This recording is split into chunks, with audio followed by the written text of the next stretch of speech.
All right, Cortney, we made it here. We're here. Yay! Well, today is a real honor because I don't normally talk to people that I know actually on this podcast.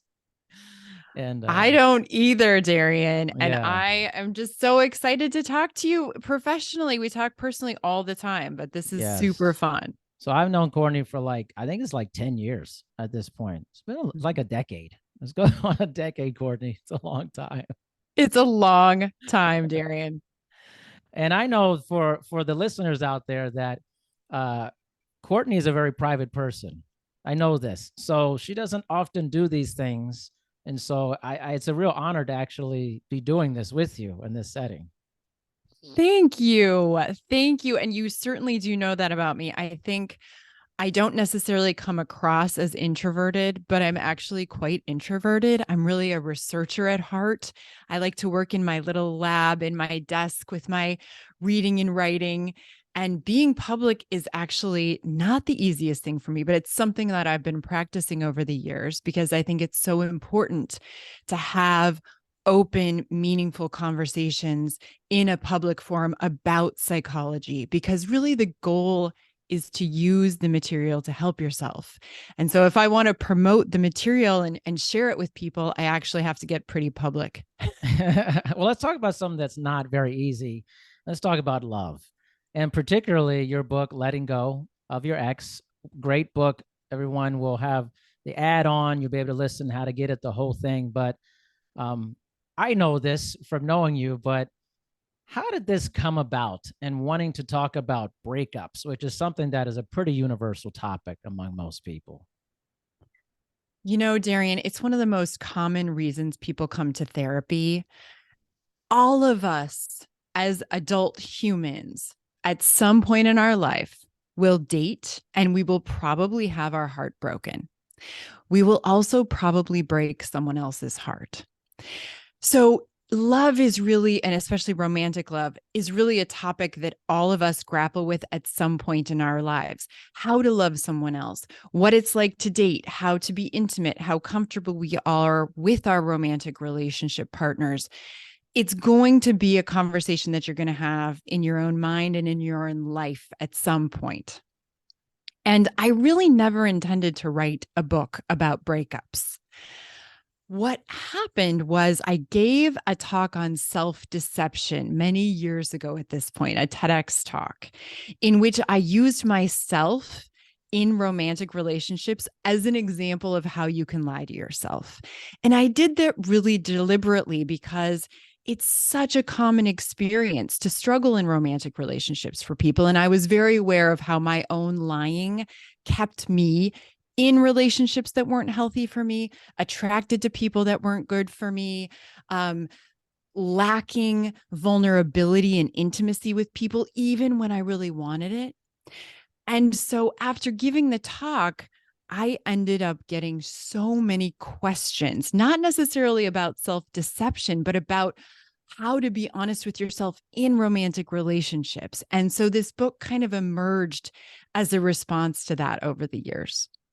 No, it makes a lot of sense with that. You and I have grappled with these questions during our sessions throughout all this whole decade about these. It's so funny if somebody had like a camera was videotaping what we talked about. That would be pretty interesting.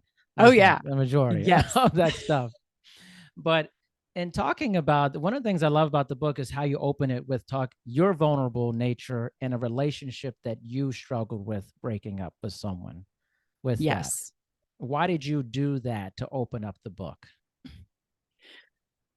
It's really important for me that in any work I do, people understand that I am a psychologist. I have a doctoral degree in clinical psychology. I think very analytically and I know the research, but I am also a human being first and foremost. And I struggle with the same things that everyone else as a human struggles with, including romantic relationships. And so I really wanted to start the book with just a little tidbit to orient anyone listening to the fact that I absolutely had my heart broken particularly in a phase in my development, like many of us. It was right when I started college. I was 18 years old.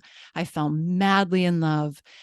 And it was that kind of journey of heartache and heartbreak that I think people really relate to. And so I don't want this book to come across as, let me just tell you what you need to do differently to help yourself heal, as if I'm an expert who hasn't been there.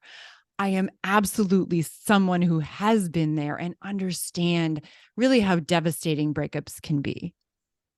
Most definitely. And then when we were talking about this early, when the book was in development, we're discussing you're going to do it, we talked about love addiction. And I remember thinking, I haven't heard of this really. There's so many types of addiction and things, but you were really like, hey, this is a legitimate thing, like love Yes. addiction, the high of being in love. Can you talk a little bit about that and how, like, I think a lot of the listeners would be like, what, love and addiction? What do you mean? Yeah. And I so understand that, because in mainstream culture, when we talk about addictive behavior, we're usually talking about a substance abuse of some sort. So drugs, alcohol, tobacco.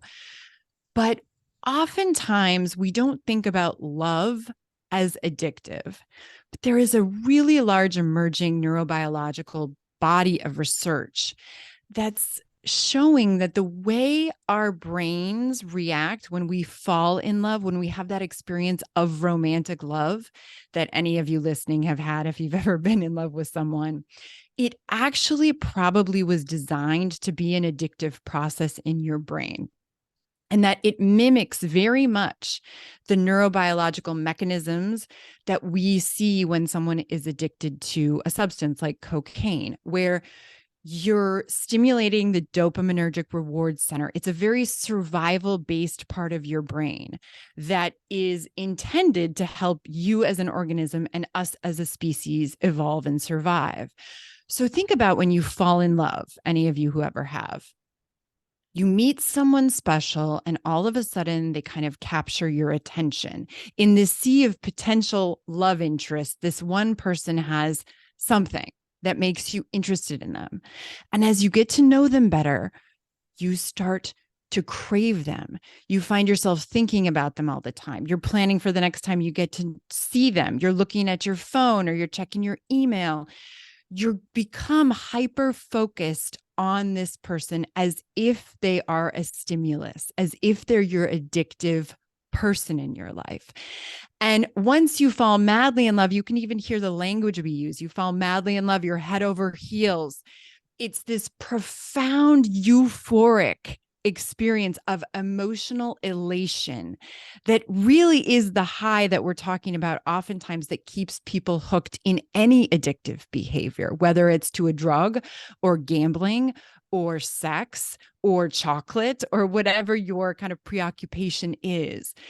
And that doesn't necessarily sound negative, right? I think that's another reason we don't think of love as addictive, because when you're in love with someone, it is a wonderful experience. In fact, I think it's probably one of the best natural human highs you will ever experience in life, in the world. The problems emerge really when you fall in love with someone who either is really unhealthy for you or who doesn't love you back.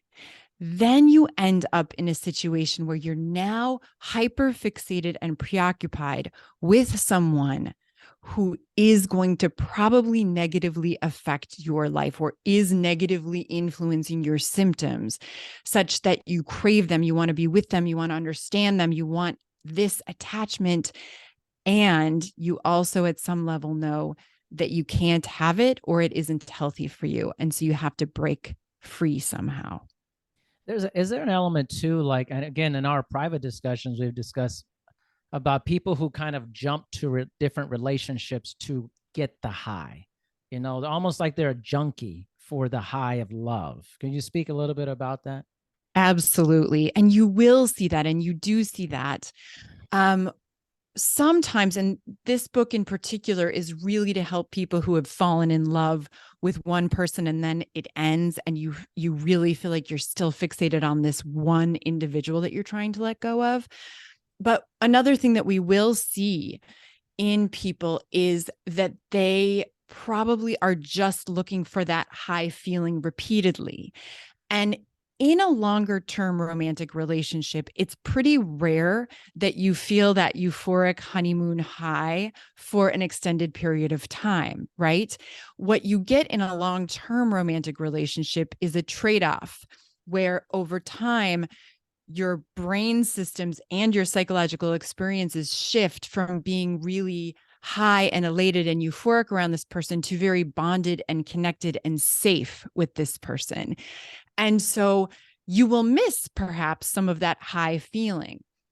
For individuals who really are missing that high feeling, sometimes you'll see them jump from relationship to relationship, really because they're seeking the high of what it feels like to be in love instead of the connectedness of what it is like when you're in a longer term, more meaningful, intimate relationship with someone.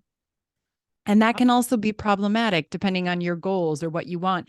You know, when you're a young adult, if you're trying to experiment and understand yourself, it may not be particularly problematic for you to jump around and try different Right. relationships. If you're wanting to settle down and have a family, or you really love someone and they're not open to you continuing to have romantic relationships with other people, then that really could be a problem in your life that you want to tackle and change. You know what's interesting? I started thinking about how like how is breaking up different and the difficulty of it and letting go? How has that changed from, let's say you and I are the same age, but like for people now with the internet and social media, how is that dynamic maybe different than maybe in the past when we were young, a little bit younger? It's such a good question. And it's one that a lot of literature is tackling, I would say, right now.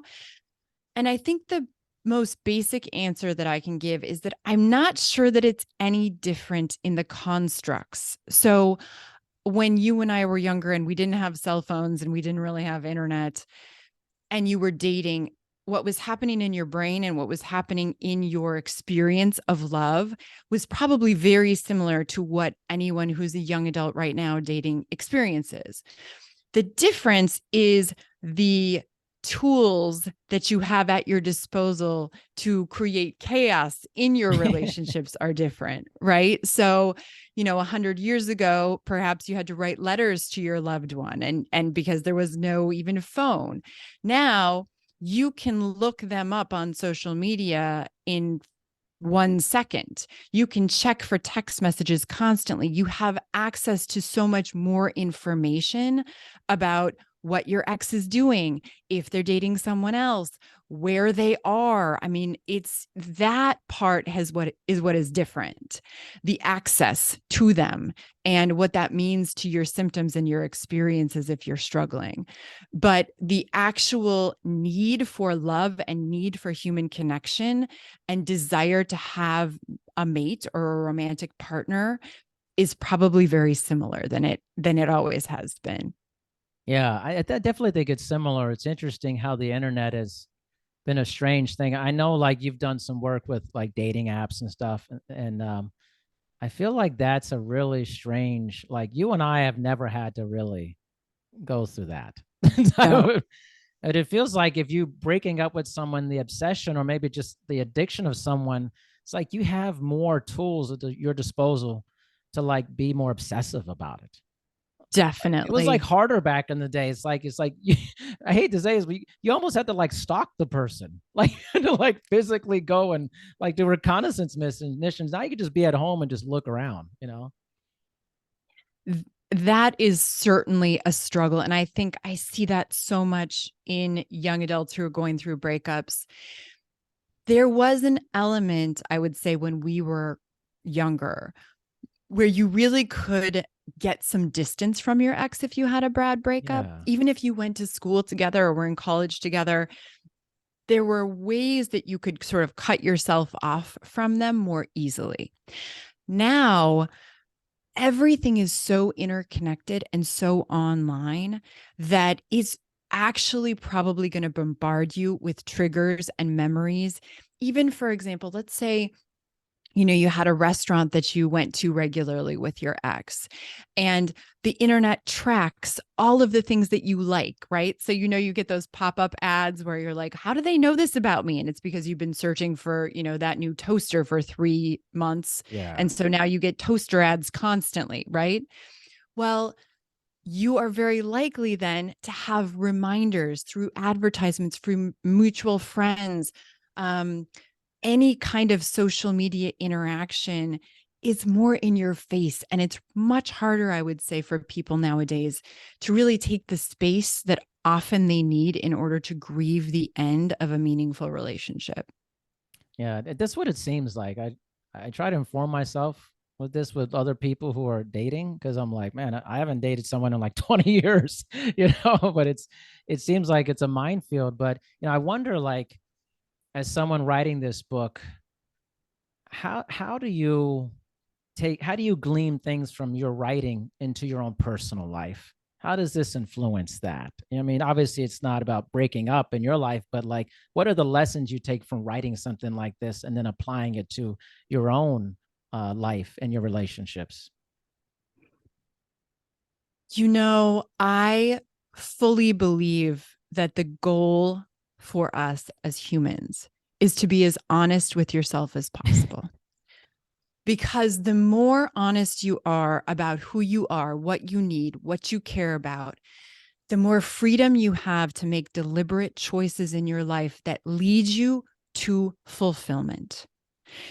And the more you thwart your own growth, the bigger the consequences are going to be as you go through this journey of life and see that you're not actually authentically embracing this as your own journey of personal development.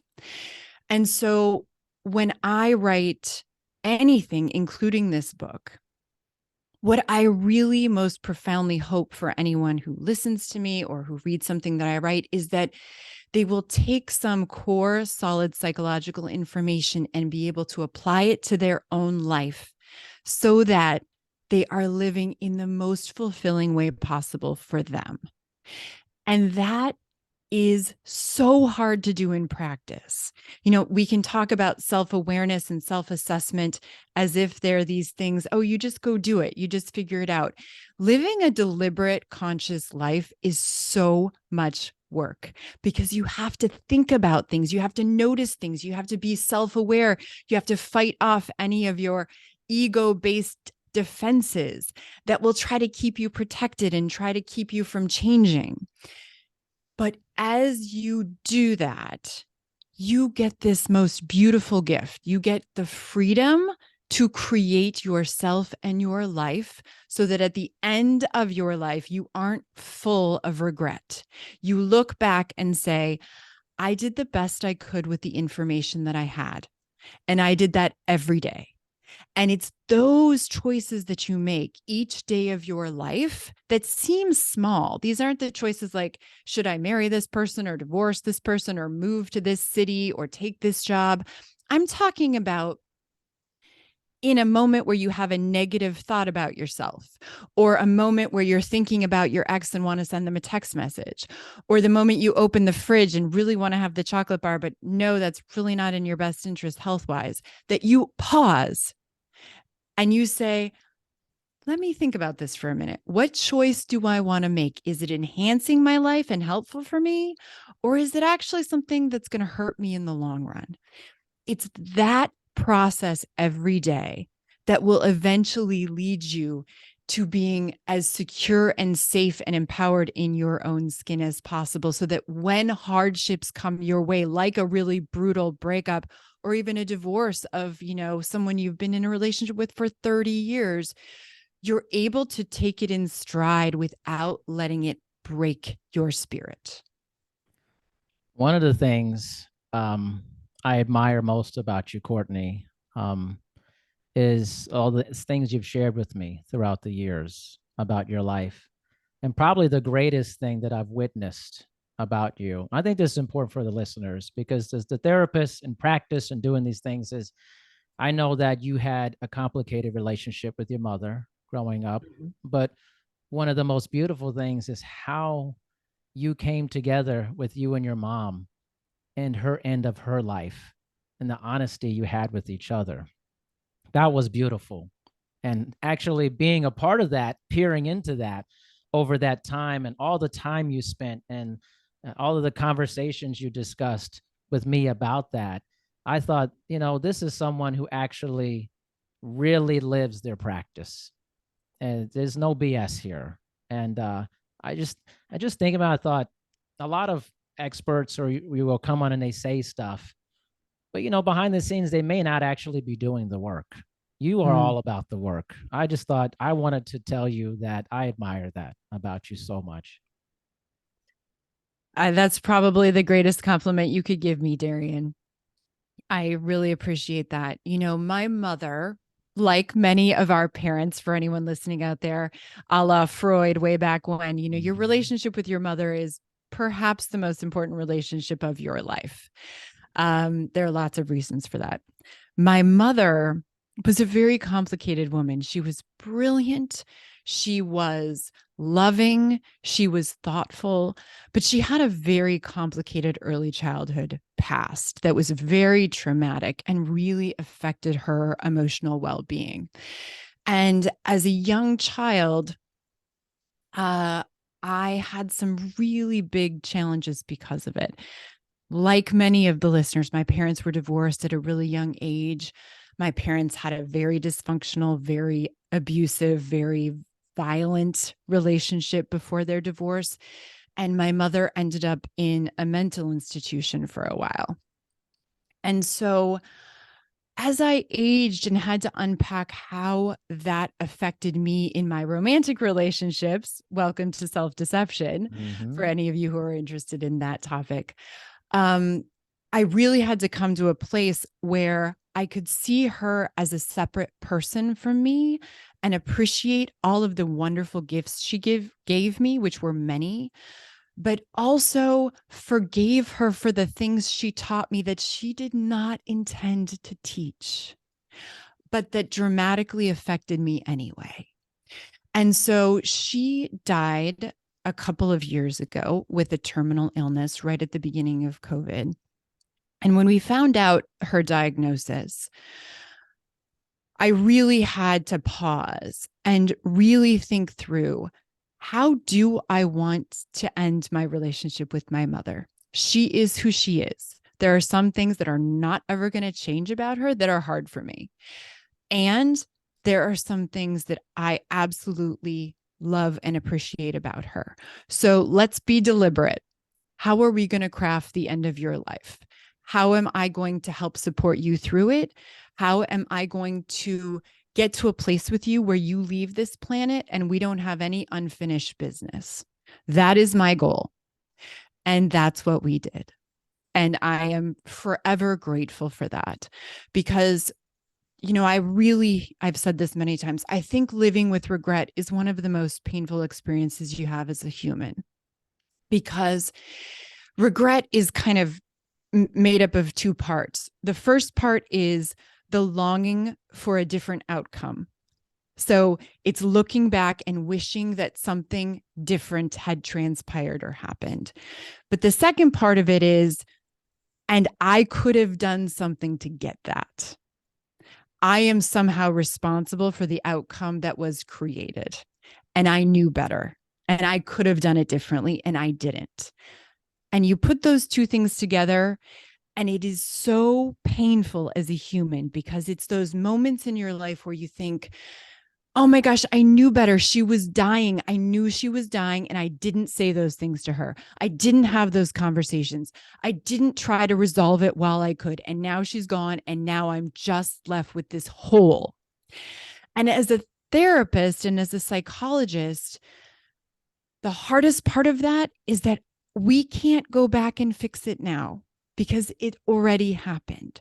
So now our journey is to try to get comfortable with the choices that you actually made. And some of that is going to hurt and cut and be profoundly, horrendously painful for you.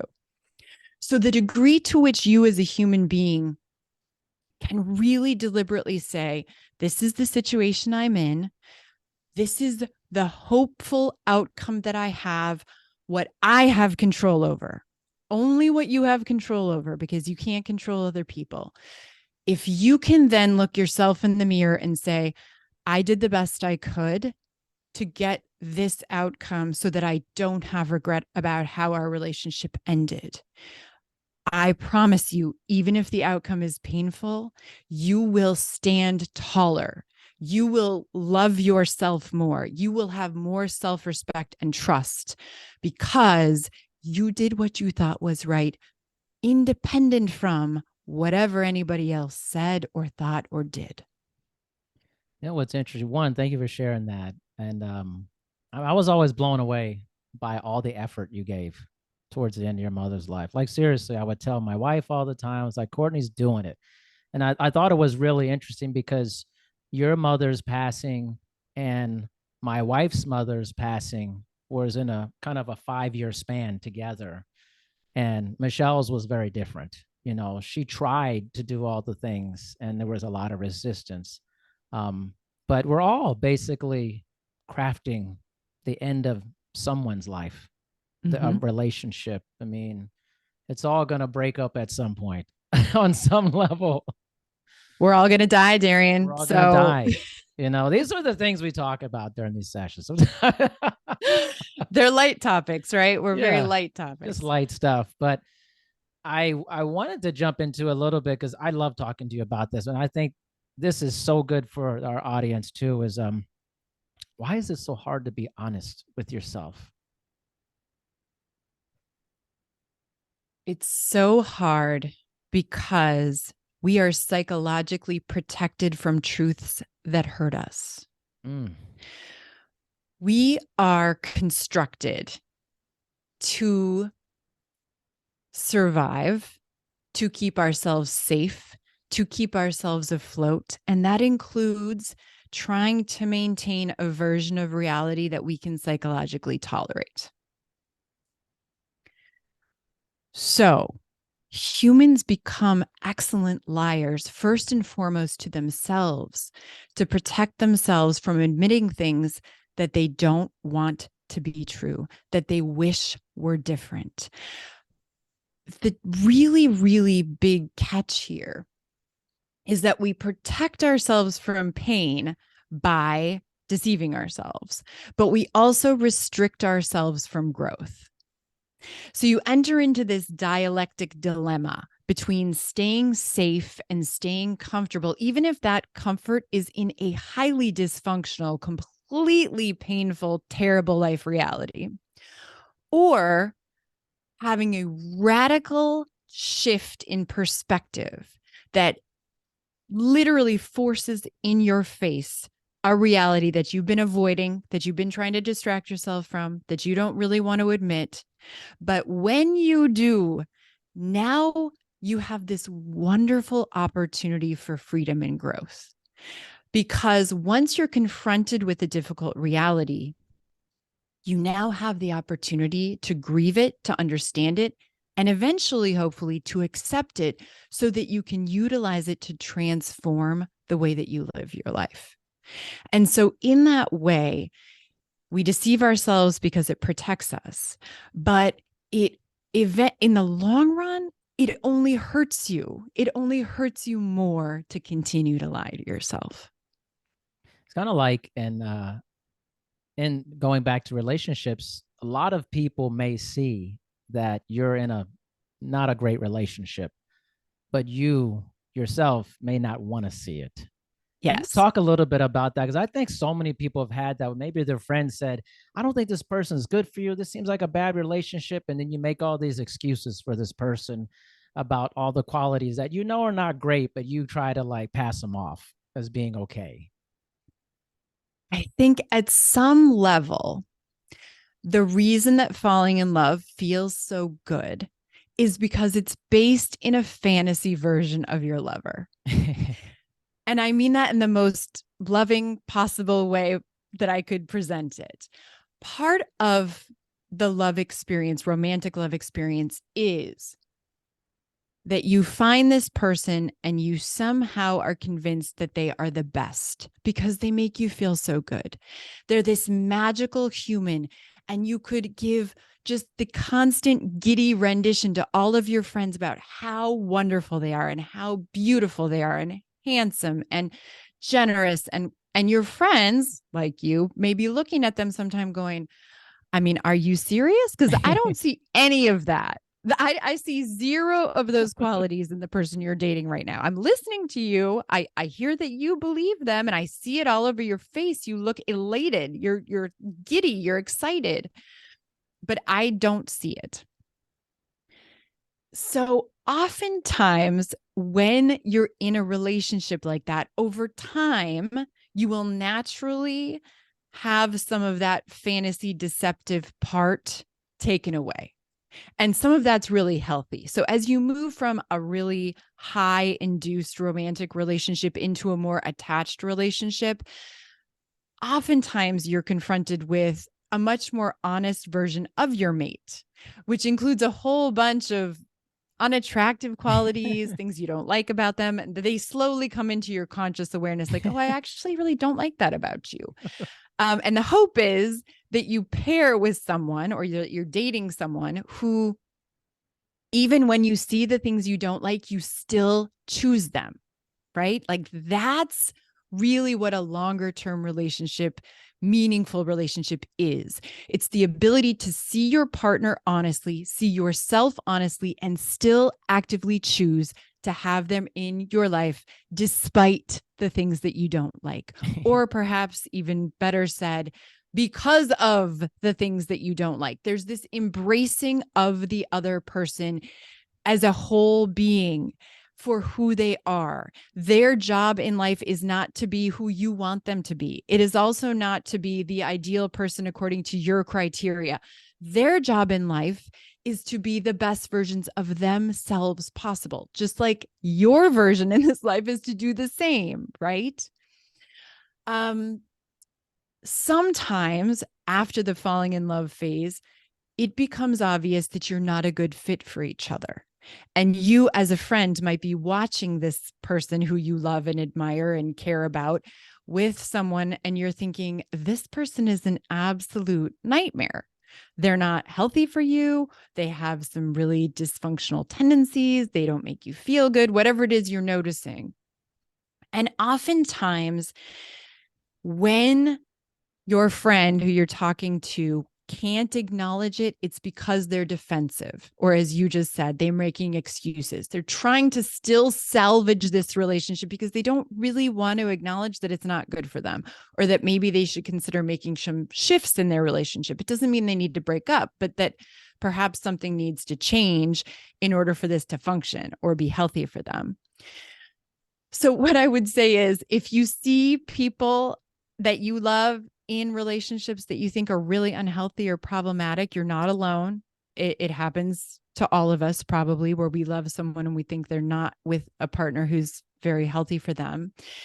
And I think our role is probably best served to speak from our own experience about what we observe and see from a place of love and non-judgmentalism, because those things generally don't go well in relationships. So saying something to them like, I really love you. You know that I care about you. You know that you're really a meaningful part of my life.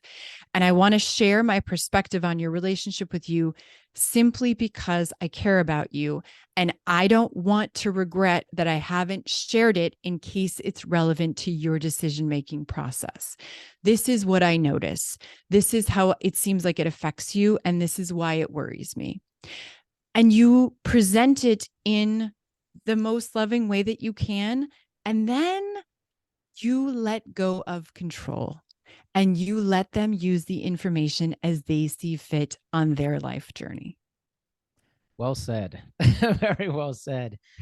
But you know what's interesting is that again, stuff we've talked about for sure is, you notice that there's just a whole lot of breaking up that's happening.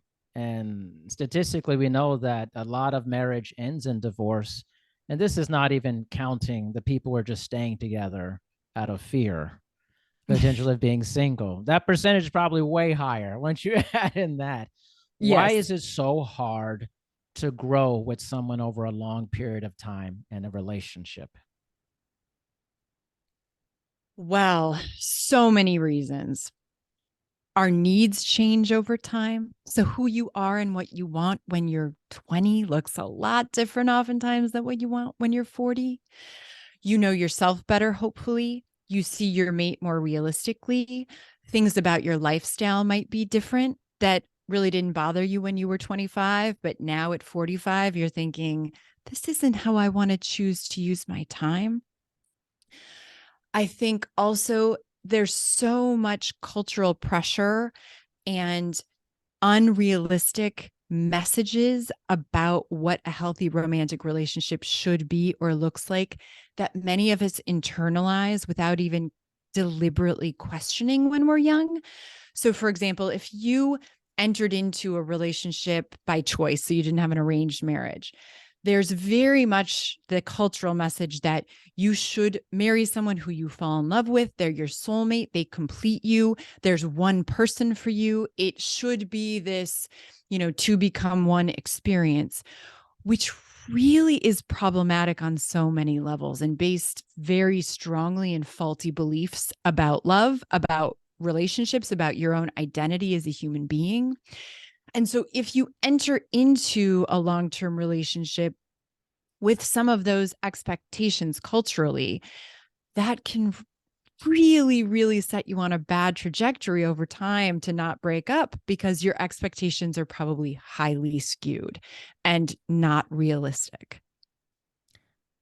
What's interesting, I feel like when you grow up, you're not given this information like how we're discussing it. It's like you're relying on your parents or some other figure in your life to explain to you like this love thing and then Right. being with someone.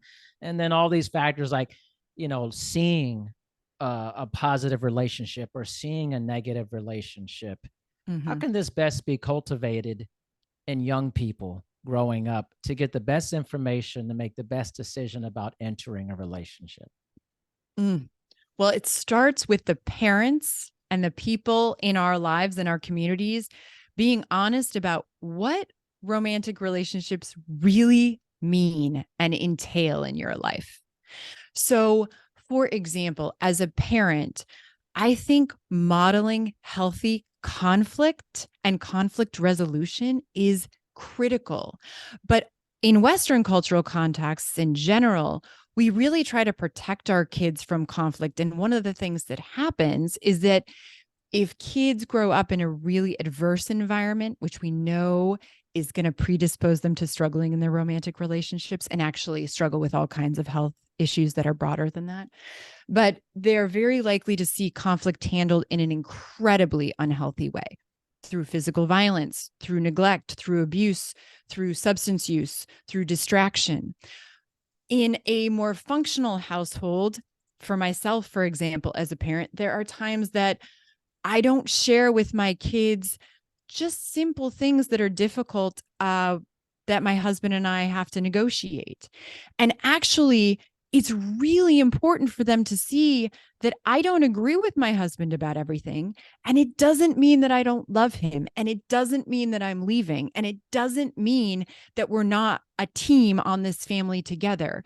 It means that we have to find ways to negotiate disagreements and discord and different values and different things that we want in our lives or don't want in our lives. And I think giving children and giving our culture a broader perspective of what it takes to stay in a close relationship with a partner, a romantic partner, that it's going to have ups and downs, that there are going to be phases of your life where any of us as human beings are going to have very painful, difficult, adverse experiences, and that it is a journey if you're going to go through those with a partner. And sometimes it's ugly and sometimes it's painful. And sometimes your partner is going to hurt you unintentionally or intentionally.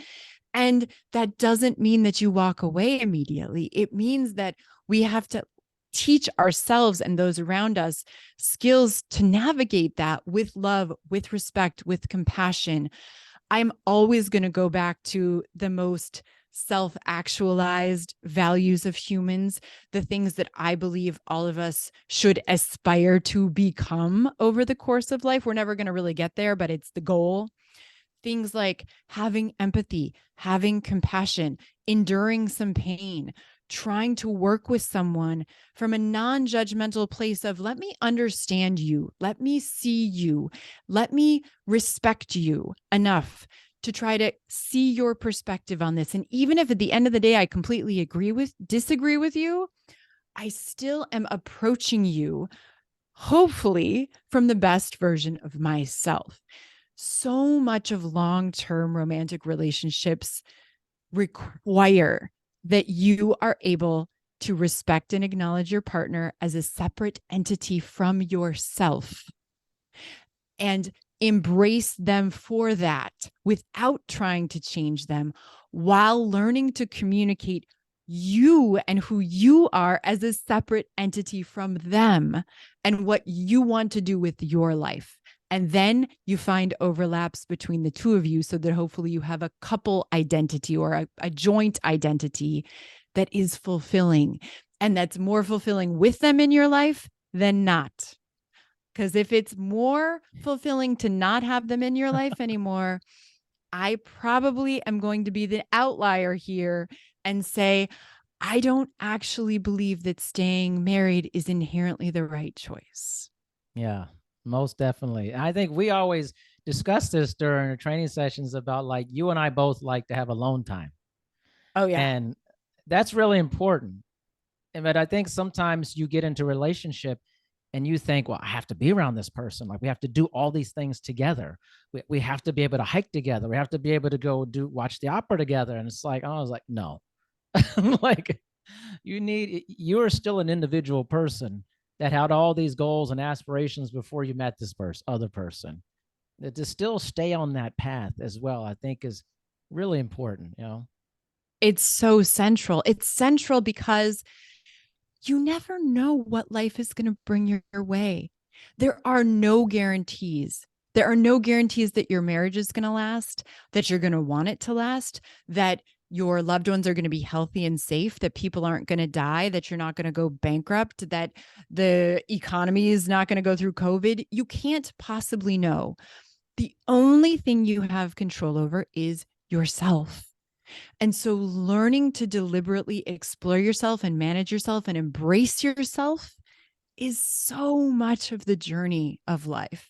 And I absolutely wouldn't encourage people to lose themselves in relationships. That's really, really a dangerous place to be, because then you end up in the addictive nature of love, as we were describing, really attaching your value and your identity to something outside of yourself. And that is never a good thing for you. Even if you adore your children and you adore your spouse and you adore your parents, you are still you. Don't lose that. Man, so awesome. So good. Cortney, I got to tell you, this is just as good as I thought it was going to be for that. And I talk to you all the time. I'm like one of the few people that actually talks to Cortney on a regular basis. It's Like 4 days a week, I Darian, because know. we train 4 days a week. Yeah, it's actually a huge honor because I know how private you are, and I know that you are very selective about the people you have in your life on a regular basis. And I was just telling one of our mutual friends together, I was like, I have a very unique peer into Cortney's life that many humans do not get. I am incredibly honored to have that space in your life, incredibly honored for that. And so I appreciate you.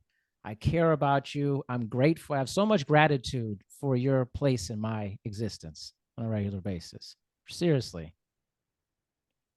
You are just a gem, Darian. I would say the same Yeah. things about you. You are certainly an amazing trainer for anyone out there who follows his fitness expertise. But far more importantly than that, you are such a wonderful human being who really elevates people's lives physically and emotionally. And I trust you and admire you and respect you tremendously. That means a lot coming from you, Cortney, for sure.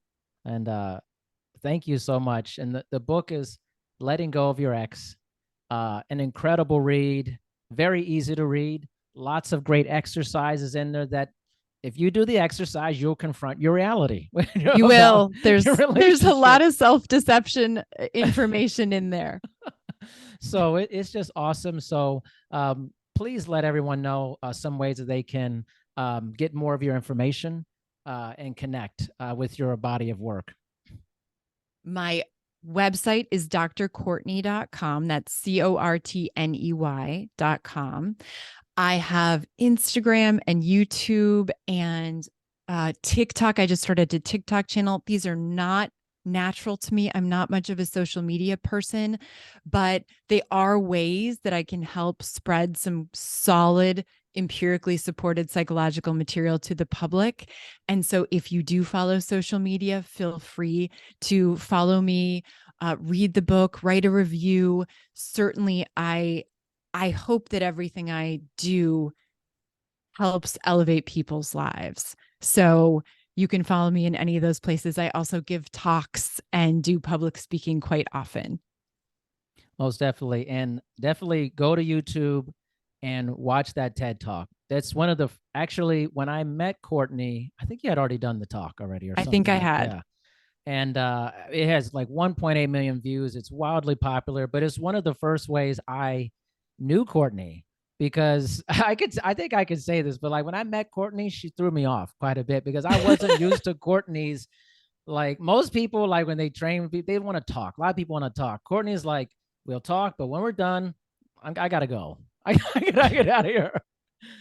I was like, I got to learn more about this person. This is different than what I'm used to. And I watched the TED Talk. I was blown away by how you convey your information. And you have taught me so much in my life. I know you know this, and with like just all the things about meaning of life, creating meaning, honesty, self-deception, all these things. I mean, a couple zingers in there over the years. I'm like, I got to reorient myself here. The bell curve, all this stuff, man. It's like, oh my gosh, there's so much there, Darian. Yeah. You know what? It happens to me too. I have to reorient myself regularly when there's something that happens and I think, oh my gosh, seriously? Court, you got to work on this. This is not okay. Yeah. Right? It's always a Yes. journey. Yes. And so thank you so much for your time, Cortney. And make sure everybody go get the book, Letting Go of Your Ex. Thank you so much. Thank you.